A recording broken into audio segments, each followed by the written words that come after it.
You've got the bricks and minifigs reckless Ben scandal taking a shocking new traumatic turn, where this Trump-Saudi Arabia nuclear deal is people freaking the hell out. OpenAI's AI just went rogue, escaped to the internet, and hacked another AI company, and while you just had ESPN firing their stars mid-show while they were live. We're talking about all of that and even more on today's brand new Philip DeFranco show. You daily dive into the news, starting with this. This reckless Ben and bricks and minifigs war has been apparently so stressful to them that it rose to the level of psychological trauma. Like we all sighed a big sigh of relief this morning knowing that he was arrested last night. Yeah. And then to have this happen all over again, like everyone's feeling some pretty significant trauma that he's just not going to stop. Right, you have that, of course, stemming from Ben going on a bit of an odyssey. Because to give you a quick refresher, Ben is accusing the Lego reseller Bricks and Minifigs of stealing a Lego collection from this guy, Brian, worth $100,000 or $200,000 and then lying about it. And so Ben ultimately goes on this crusade to get the Legos back, ultimately suing the new local store owner and chasing him around Utah to serve him court papers. But the police, they arrest Ben multiple times. They search his car for heroin, they raid his Airbnb for stolen Legos, and they try to arrest him again before he fled to Mexico. And now you have Ben apparently facing a lawsuit and at least 2 criminal cases, but that also hasn't stopped him from continuing to post videos where he says that he's exposing the truth. You have that now including this latest one, which shows portions of Bodycam footage that Ben just obtained. And in it, you hear the Bricks and Minifig CEO, Ammon McNeff, talking to a cop after Ben got released from jail the first time several months ago. And while the footage is old, the stuff in it is new, and it's actually pretty extreme. And so, for example, you have McNeff repeatedly telling this cop that Ben, he's just a straight up sociopath. He acts really like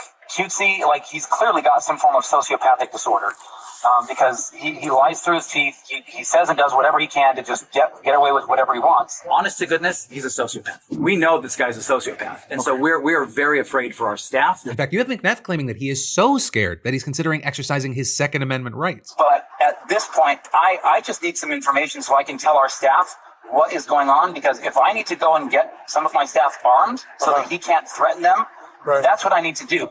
In your opinion, would you go get a shotgun and bring it in the store? And as far as how you have been interpreting that, he said, he's trying to come up with a reason to justify murdering us, I think. You then also have McNeff elaborating in that call that not only is Ben a pathological liar, he's also threatened to kill the company's employees, which is something that Ben has denied. And then he also delivers this jaw-dropping claim. As we've done some additional searches on him, he has it appears that a relative of him was convicted of child porn or child, sexual contact, some of these other types of things.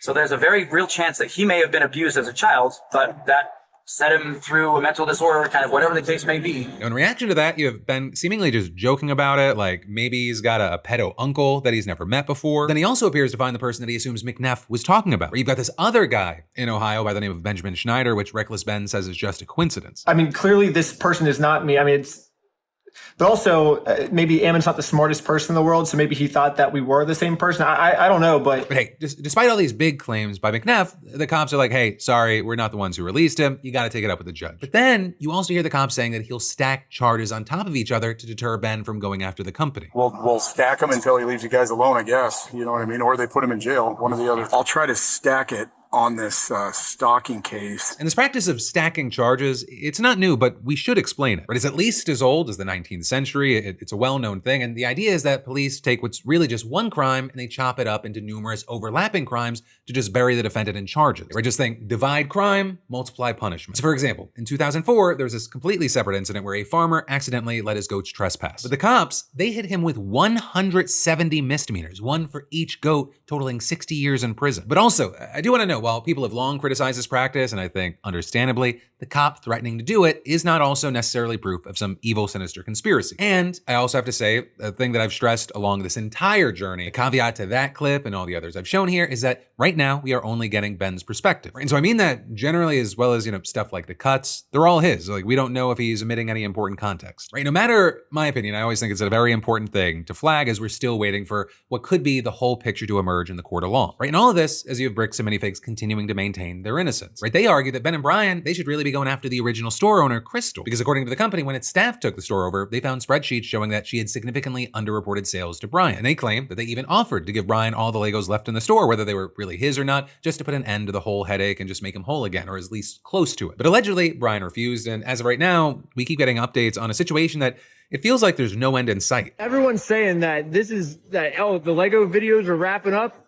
I think the Lego series is actually just started. But also, what I'll tell you is that Bricks and Minifigs is not the only major corporation dealing with a PR nightmare right now. Because you just had ESPN having one of their most well-known on-air names disappearing right in the middle of a show. At the center of this, you have NFL Live host Ryan Clark. And if you're not someone who follows ESPN particularly closely, Clark, he's worked there as an NFL analyst for 11 years at this point. Just a couple of years ago, you had him winning an Emmy for Outstanding Personality Studio Analyst, and he was making around $2 million a year. So seemingly, he's good at what he does, but he's also had several pretty heated exchanges over the years, including when he dismissed Peter Schrager's opinion as a non-player last fall. But these sorts of things, they weren't new, and so no one was really prepared for this sudden absence on the Monday show after a commercial break. And actually, according to reports, the executives had planned to officially give Clark his pink slip yesterday morning. But then reportedly, you had the word about Clark's impending layoff getting leaked, and journalists were starting to ask questions. So the executives, they go, hey, we can't let other people beat us to the punch. Let's just cut him. And while I'll leave it to you, if that was the kinder or even just the better choice, regardless, he didn't finish out the broadcast, and so it led to a bunch of rumors online. While you had a lot of people noting this controversial or that moment, it also is a very important thing that he was not the only person cut. But it turns out he was just a part of the layoff tidal wave. There was also Cam Newton, Tom Pelissero, and Carl Ravitch. So you've got some veterans of ESPN, decades upon decades of experience between them, and they still got the axe, which has also sparked a lot of backlash from a lot of people, including the likes of Stephen A. Smith. Right? And you had him taking his issue with Ryan Clark getting the axe all the way up the ladder, and he made his opinion known. What I care about is that my brother, Ryan Clark, a person that I consider to be arguably the best NFL analyst in America, is no longer a member of ESPN. And I can't even tell y'all how much that hurts. Decisions like this, I would imagine, don't come easy. And we all got to be grown-ups, because regardless of the disgust with the decision that was made,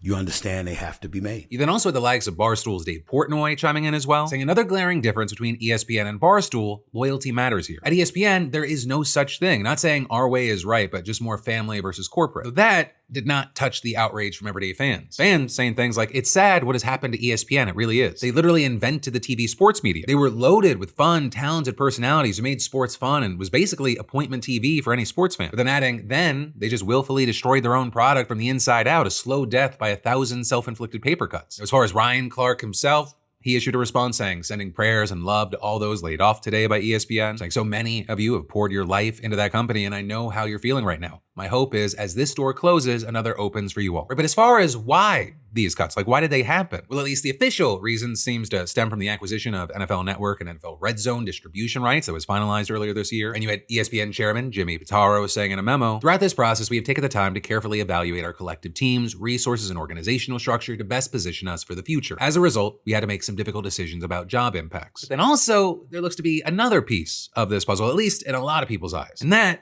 is the Pat McAfee of it all. Because while you have ESPN coming in with these layoffs, they're also reportedly closing in on a record-breaking contract extension with Pat worth somewhere between $60 and $65 million per year. Right? Pat's show partnered with ESPN, and him and his show apparently have made themselves so invaluable by securing this niche of younger audiences and bringing them back to the cable television world that they're just throwing money at him. So then with that, you're seeing a lot of people speculating about whether these layoffs are connected to Pat getting that big paycheck. And in fact, this got so big, he addressed it on his show. We don't like that, but we are very honored that we are still partnering with ESPN and Disney for the good of sport for the future. And I hate this. We actually hate it. When we first got there was it feels like this happens in corporations a lot. There's billions and billions of dollars in these companies, and hard decisions have to get made, and we don't like any of them. And we hope we're an asset to the company going forward. Well said. I hope we continue to be an asset to the company. And you also had Pat noting that this is not the first time he's seen this accusation. And that's because back in 2023, shortly after Pat signed his existing $30 million a year contract, there was a huge wave of layoffs there that included several on-air personalities that were household names. But all in all, it is going to be interesting to see how all of this shakes out. Does it affect ESPN's viewership at all, and thus their bottom line in connection to that? Does it affect the way that people look at Pat moving forward, whether it's his existing fans or people just in the sports space? And also, what happens with a lot of these people that got cut, especially the front-facing ones? Do we see them go on their own, start their own online things, or do they get scooped up? And then there's more we got to dive into in just a minute, but first let me thank a sponsor and say, sometimes the real financial damage, it's not just one huge purchase, right? It's 12 little charges quietly eating your money every single month. You know the ones. It's only like $5 and suddenly you've built a subscription army. And here's the thing, today's sponsor, Rocket Money, it's the easiest defense to this. I mean, I use Rocket Money because it puts my accounts, spending, and recurring charges all in one place instead of making me investigate my finances across multiple apps. And my favorite feature is when it automatically finds and organizes subscriptions so I can see what I'm paying for and what I forgot existed. Though also actually maybe the best part is when I spot something that I no longer use and Rocket Money can actually help cancel it with a couple of taps. Right? It also categorizes transactions, giving me a breakdown of where my money's going. Or because I barely spent anything this month, it falls apart when I actually get confronted with the evidence. And you can create budgets and spending goals by category and then get insights without manually tracking every purchase. Also, Rocket Money can alert you to upcoming bills, low balances, large transactions, new subscriptions, and refunds, so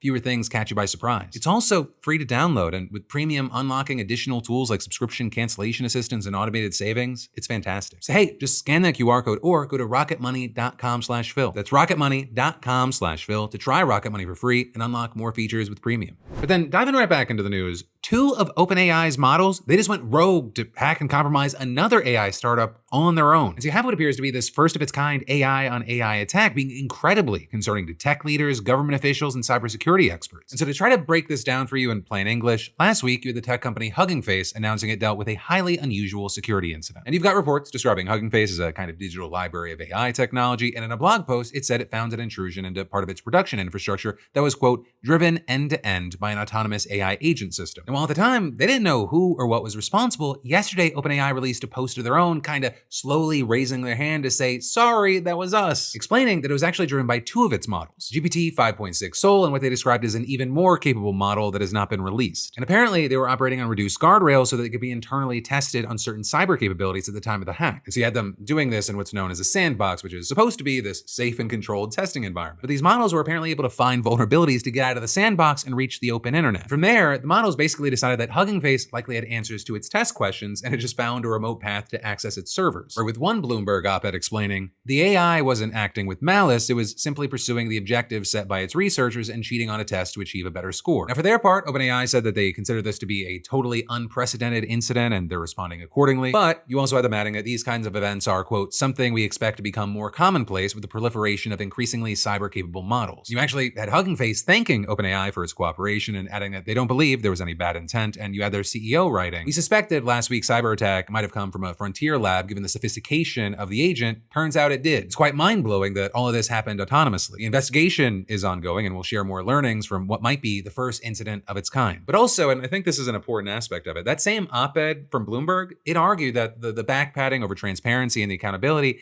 it's really not worth much. And they added, OpenAI can't be let off the hook so easily. It probably shouldn't be building systems that have advanced cyber capabilities if it can't contain them properly. You have the general counsel of an AI policy group saying, luckily, this time the damage appears to have been limited, but adding, without further industry-wide precautions and safety measures, next time we may not be so lucky. And you had that also echoed by another security researcher who told the New York Times that, companies, they need to prepare for AI attacks. Because there are 2 concerning worlds here. One, a well-meaning person going, hey, let's test this AI. Hey, AI, turn off the lights. Oh God, it just sabotaged all the power plants because that was the easiest way for it to turn off the power. Or you get a bad actor that has a tool like this in their hands. Especially because while you have both these companies saying this is the first attack of its nature, other AI companies have still found similar issues in the past. Just earlier this year, you had Anthropic saying that it wouldn't be releasing its new Mythos model because it posed too many cybersecurity threats. Right? Instead, you had them just releasing it to other tech companies so they could protect themselves. You even had the White House getting involved on what AI models the company could release. And actually, with this latest situation, you had OpenAI reportedly telling the Trump administration about the incident before sharing details with the public. Because this is something the government's been concerned about. And in June, you had Trump signing an executive order allowing the federal government to vet AI models for up to a month before their public release. So you have many there that fear that the administration hasn't gone far enough. And in fact, you had one member of Congress writing about today's news saying, this is extremely alarming. AI is developing extremely fast with no real regulations to keep us safe. That has to change. We need regular mandatory independent safety testing and oversight, mandatory disclosure of security incidents,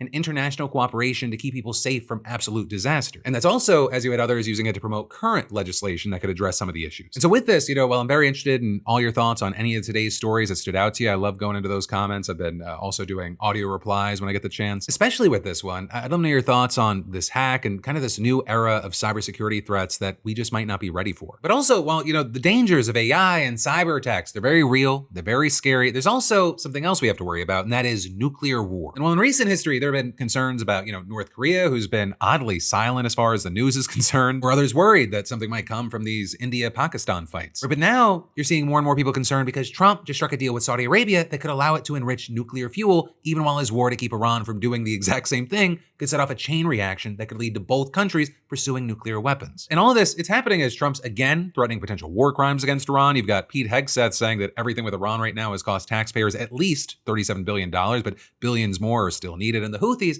they're turning around ships in the Red Sea to send oil prices even higher. But we should definitely start with this deal with Saudi Arabia because it actually goes years back. Because you had the Biden administration also being in talks to help Saudi Arabia build a civilian nuclear program, but also only as part of a wider deal that would have involved the country normalizing relations with Israel. You have many saying really any hope of that, it's fallen apart after Hamas attacked Israel in 2023, and then Israel responded by laying waste to Gaza. But now Trump, he separated the proposal for civilian nuclear cooperation from any demand that Saudi Arabia recognize Israel. And the deal that he's now agreed to would reportedly last 30 years and be worth tens of billions of dollars. You've got the idea being that American companies will have a leading role in developing Saudi Arabia's nuclear infrastructure, while foreign adversaries will be shut out. And I will say, this deal, it is not without precedent. It's known as a 123 agreement because it's governed by Section 123 of the U.S. Atomic Energy Act. And the aim is to enable the sharing of nuclear material and technology for non-military purposes while ensuring the non-proliferation of nuclear weapons. And the U.S. actually already has 26 of these agreements with the International Atomic Energy Agency and 51 governments around the world. And that includes, for example, Saudi Arabia's next door neighbor, the United Arab Emirates. With that deal being negotiated mostly under George W. Bush, and then it was finalized and went into effect in 2009 under Barack Obama. It actually came to be known as the gold standard for international civil nuclear cooperation. So actually, in some way, it's yet another example of Obama making an agreement that Trump hasn't been able to match. And that's because the UAE, it agreed that it wouldn't enrich its own uranium or reprocess spent nuclear fuel, right? And it also agreed to stringent inspections by signing what it called an additional protocol with the International Atomic Energy Agency. But Trump, he agreed to terms with Saudi Arabia that may actually limit international inspectors from going to any sites in the country that they think could be a pathway to diverting fuel to weapons projects. And you had Trump also leaving the door open for Saudi Arabia to eventually start enriching nuclear fuel all on its own. Right? And the way that this could happen is that there would be a joint study involving both countries. And if the study concludes that domestic enrichment is warranted, it would be American companies that would build the enrichment facility under a secretive black box arrangement that would, in theory, keep Saudi Arabia from developing the technology itself. But of course, that wouldn't change the fact that the facility would exist on Saudi soil. And with that, you had an expert on non-proliferation telling CNN, you can't be sure that the Saudis would not try to nationalize a facility. And adding, then the US president in power at the time would be faced with whether they would have to bomb the facility to try to prevent a breakout or something of that sort. But even then, you had this expert also explaining that Saudi technicians and scientists working on enrichment centrifuges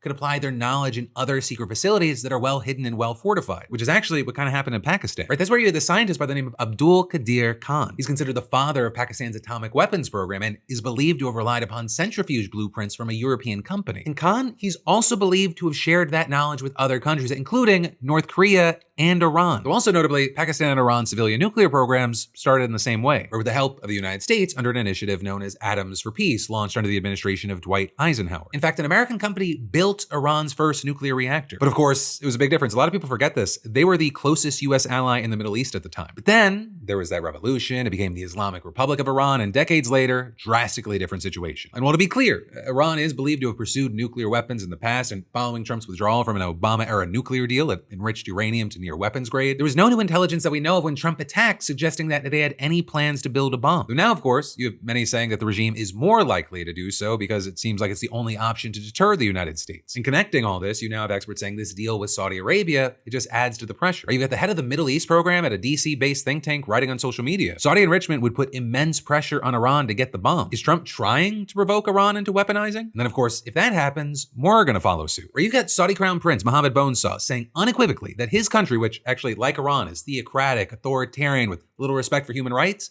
it would build nuclear weapons if Iran does. And so you've also had people like the head of the Non-Proliferation Policy Education Center claiming that the idea that this will have a happy ending is delusional. But also I should note, there are at least some who see potential here. Where you've got Robert Einhorn, a former State Department official who advised both Republican and Democratic administrations, telling the Wall Street Journal, the agreement could help revitalize the US nuclear industry, strengthen US-Saudi ties, and deny Russia and China a strategically important role in the Saudi nuclear program. Though he then also added that unless it contains adequate constraints, including on enrichment, it can could increase nuclear proliferation risks in the Middle East and beyond. But it's far from clear right now whether those current safeguards are enough. And that's just there's even more that we don't know, because Trump also reportedly agreed to what have been described as 2 secret side letters with Saudi Arabia. Now, the White House, they're reportedly expected to argue that they contain proprietary business information and deal with sensitive national security issues, but also, who the fuck knows with this administration, honestly? And while, yeah, many members of Congress, they're likely going to have a lot to say about it, none of it really matters unless there's a 2/3 veto-proof majority to stop the deal. But also, speaking of Congress, they do technically still have the power of the purse, at least. And that ends up being very important because Defense Secretary Pete Hegseth appeared before the Senate Appropriations Committee yesterday to ask for $67 billion in additional funding to cover the costs of the war. A war that he claimed had already cost taxpayers around $37.4 billion.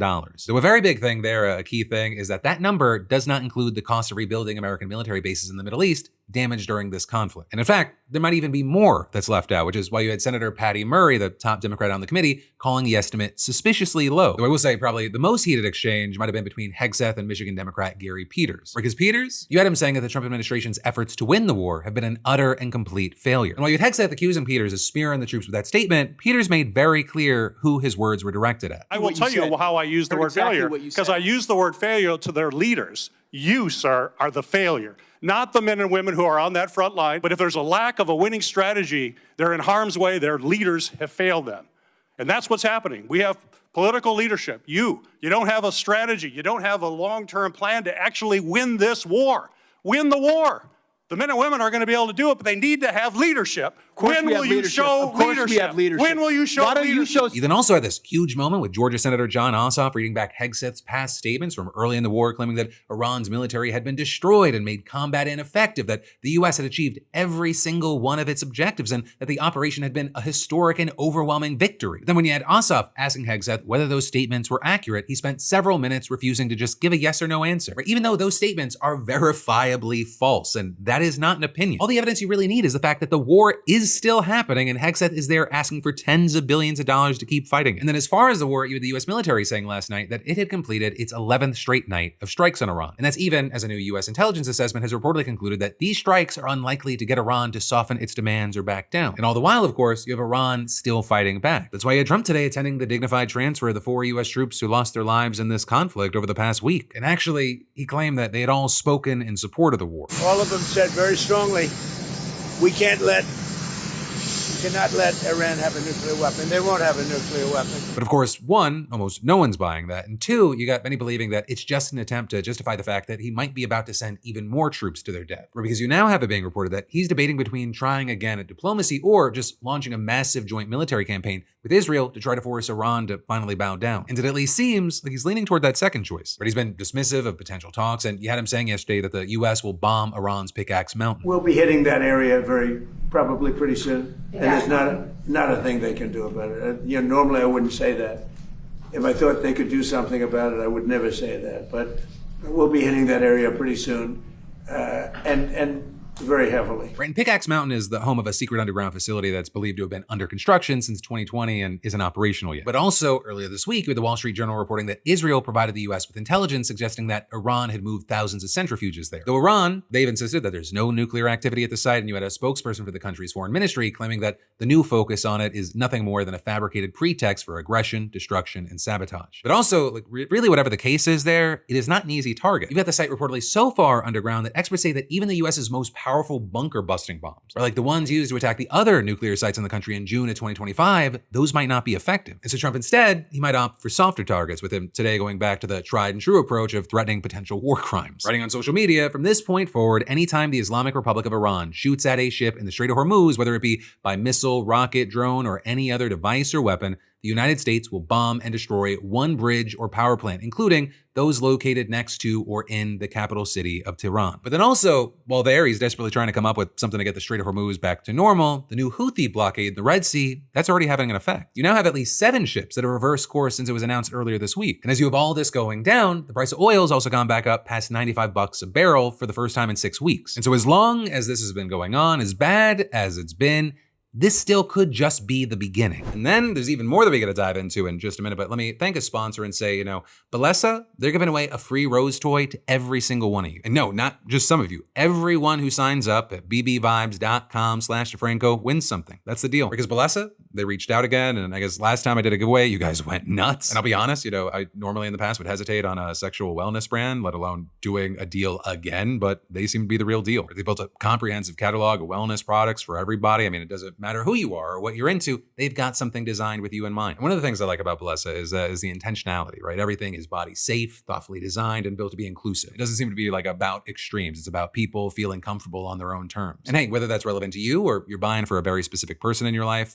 whatever it is, there's zero judgment here. We just wanted to hook y'all up with their top selling product, the Rose Suction Toy. We're sending roses out like it's Valentine's Day to everyone that places an order. Every single one of you wins a rose, retails for $99, but you get it free. Iconic. Just click that link in the description or head to bbvibes.com/DEFRANCO. It's bbvibes.com/DeFranco, bbvibes.com/DEFRANCO. Or just scan that QR code, whatever gets you hooked up today. But then for your final block today, right, I gotta make sure that you're fully and properly filled in before I go. Let's quickly hit some more news you need to know. Starting with how you have New York Mayor Zoran Mamdani coming out and saying he doesn't have the authority to put Benjamin Netanyahu behind bars, but he should be. Benjamin Netanyahu is a war criminal, the architect of a horrific genocide against the Palestinian people. As I've said, I agree with the ICC that Benjamin Netanyahu should be arrested and tried for his crimes. And you got this stemming from the ICC issuing arrest warrants for Netanyahu back in 2024, where they accused him and his defense minister at the time of intentionally and knowingly depriving Gaza of food, water, fuel, and medicine. And Mamdani, he's been pushing hard to get those warrants executed, but of course the problem there is that America is not part of the ICC. And in fact, you have Trump's team trying to get rid of it as we speak. And so according to legal experts, even if Netanyahu did get arrested behind those warrants, it probably wasn't gonna happen on American soil. But that also didn't stop Mamdani and his team from looking into how they could do something. My administration has reviewed every avenue available under applicable law to determine whether New York City could execute the International Criminal Court's arrest warrant if Benjamin Netanyahu came here. It is clear that we do not have the independent legal authority to enforce this warrant. The federal government, however, does. But of course, that's gonna die with the federal government. Trump and Netanyahu, they're essentially best buddies, even though we hear the random report of, oh, Trump got angry. And most experts, and I think reasonable people, understand that what happened in Gaza does not get to that point without a Trump presidency. And earlier this week, you had Trump flat out saying that Netanyahu wouldn't be arrested in any way, shape, or form. But still, Mamdani coming out and saying this and doing this, it is a flashpoint as far as US-Israeli relations stand. And it'll be interesting to see with Mamdani taking such a stand like this, what happens as far as the polling on the issue. Because US approval of the Israeli government and Netanyahu, it's all-time lows right now. And one of the biggest questions there is that permanent on both sides, whether it be left or right? Then also in news about alleged criminals, you have the Tate brothers, of course, because there you reportedly have a Trump senior administration official saying that they have no plans to block the Tates' extradition to the UK after their arrest last weekend. One source even said that Rubio thinks these guys are scum, which is huge if true, because Rubio, he could actually keep them here if he thought this was all politically motivated. Something you've had the Tates' attorney saying there's no question that it is. But Rubio, yes, he does Trump's bidding on things that he cares about, but he's also a conservative Catholic. He fought for stronger human trafficking laws as a senator. So you've got sources saying that he's just not going to be first in line to help two people accused of rape and human trafficking. And while of course Trump would be the Trump card, apparently Trump doesn't want anything to do with him either. Or you had a former campaign advisor saying the Tates want to pretend they were responsible for the president's victory in 2024, but they weren't part of our strategy and the president doesn't know them. And then finally, we got to talk about Texas AG Ken Paxton dealing with a lot of scandals that are standing between him and a seat in the Senate. Except actually, at this point, you got him really not dealing with him at all. He's literally just running away. Are you at Paxton holding this press conference with a bunch of officers who endorsed him in his race against James Tallarico? But then the reporters there, they were a lot more interested in everything surrounding his race. General, I wanted to give you a chance to respond to State Representative Tallarico and his campaign. They've made a lot about the reports that have come out. One in the New York Times about you acquiring properties worth $9 million. So, Jack, can we keep this to law enforcement today? Well, will you answer a question about why you voted in Common County? Clear that So up. we're just going to do questions on law enforcement today. Right, reporters hitting on 2 out of the handful of scandals that he's been carrying with him on the road to the midterms. But I guess before they start poking at that anymore, his team figured that it would be just best for him to exit. I have a question. We're going to get out of here. Thank you guys. I have a question. Yeah, we're going to get out of here. You had Thank you. mentioned, can we not have more than one person answer a question? What's your question?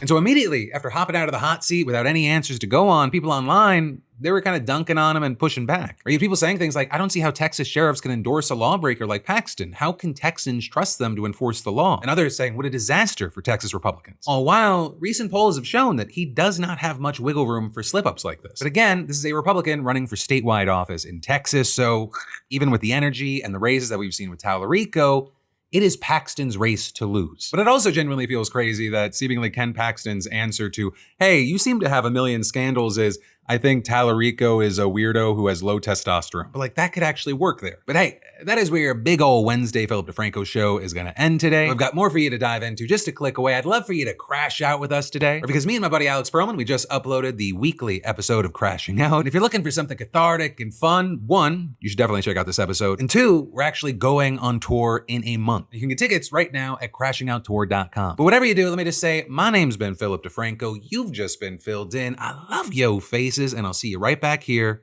next time.